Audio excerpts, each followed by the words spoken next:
Welcome everybody. For our first art club project, we are going to make something called a sun print or a cyanotype. What you're going to be able to do is lay down interesting objects, either objects that you cut out from scrap paper or even items from nature, onto a special type of treated paper. And the sun is actually going to imprint your images onto the paper. So this is the last part. We're going to get to this, and I have it in the envelope so that the paper doesn't get exposed to sunlight until the very last minute when we need to use it. What you need to prepare ahead of time are some shapes. Now, you can collect different items outside from nature, or in the art room, you can use some scrap paper in order to draw some different shapes out. It does not matter what color the paper is. That's not actually going to show up on your artwork. All you want are the shapes. So I'm going to do something a little bit more abstract. I'm going to go ahead, draw on, and cut out some different shapes onto these pieces of paper.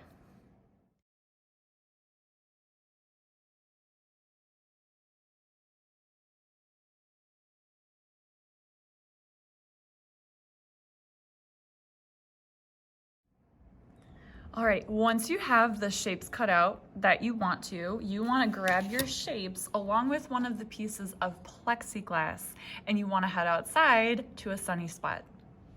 All right, guys, once you're outside, you want to lay your pieces of paper down on top of your sun paper, and then in order to ensure that everything stays on there, especially if it's windy, you're going to lay one of the pieces of plexiglass on top. And then you do have to wait a couple minutes until the blue becomes very, very pale.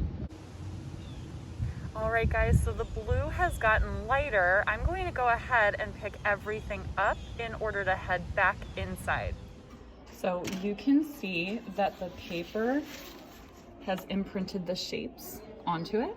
So what you want to do next is set the image, and in order to do that, you're going to submerge the paper into plain water for about 1 minute.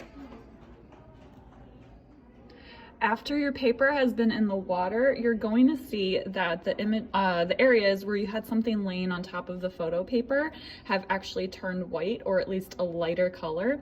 And that's how it's going to stay. That area will be white. So after it's been in for about a minute, you want to pull it out, get the excess water out, and then they're going to go on the drying rack.